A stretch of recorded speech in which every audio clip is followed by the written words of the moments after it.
José Delatte, salarié chez Vérissure, raconte. Savez-vous que 11 millions de personnes en France assument, de façon permanente ou irrégulière, la charge d'une personne en situation de handicap? On les appelle les aidants. C'est le cas d'une de mes collègues, Fatima. Il y a quelque temps, je l'ai retrouvée en larmes sur un banc à côté de l'entreprise. Elle était à bout. J'étais loin de m'imaginer ce qu'elle vivait. Fatima a vécu une grossesse sans difficulté.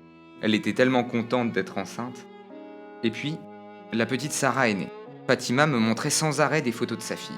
Et puis, au bout d'un an, elle a commencé à se montrer moins gaie, plus tourmentée. Elle ne me montrait plus de photos de Sarah et en parlait moins.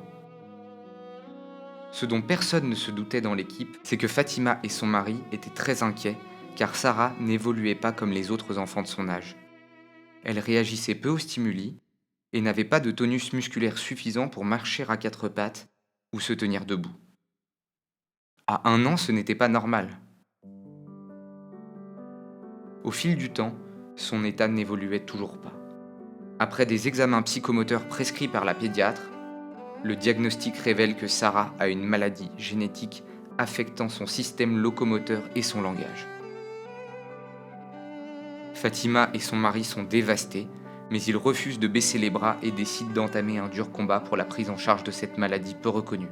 Mais ils se heurtent très vite à de nombreux obstacles. Aucune crèche ne peut prendre Sarah en charge et malgré ses nombreuses recherches, Fatima ne trouve aucune place dans un établissement spécialisé pour enfants handicapés. On va devoir se relayer. L'épuisement se fait vite ressentir. Fatima et son mari n'arrivent plus à gérer la situation.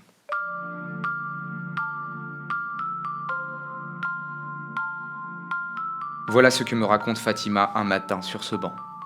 J'essaie de lui remonter le moral tant bien que mal et lui conseille de prendre rendez-vous avec l'assistante sociale de Vérissure. Ce qu'elle fait, sans trop y croire. La semaine d'après, Fatima lui fait part de sa situation. Nous sommes au bout du rouleau, mon mari et moi. La maladie de notre fille demande un accompagnement 7 jours sur 7, 24 heures sur 24. Je ne peux pas arrêter de travailler, mais mon mari ou moi-même allons être obligés de le faire pour nous occuper de notre fille. L'assistante sociale la rassure. Je comprends votre détresse, la difficulté de votre situation et le besoin de passer du temps avec votre enfant. Savez-vous qu'il existe aussi une allocation d'éducation de l'enfant handicapé ? Elle peut vous aider financièrement. Si vous le souhaitez, je peux vous accompagner dans la constitution de votre dossier. Ah oui, et ce serait super. Je me sens soulagée d'en avoir parlé. Merci de votre aide.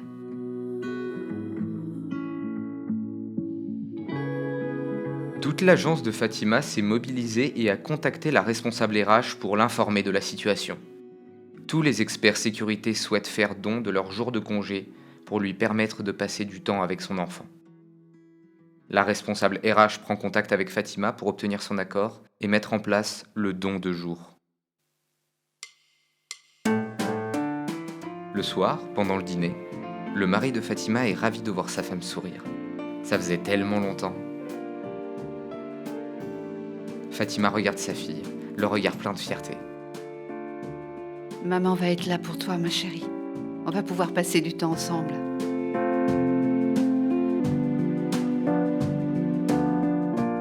Le cas de Fatima n'est pas un cas isolé. 61% des aidants en France sont des actifs et 54% des aidants ignorent leur statut d'aidant. Vérissure accompagne les aidants et les appelle à juste titre les aimants. Renseignez-vous.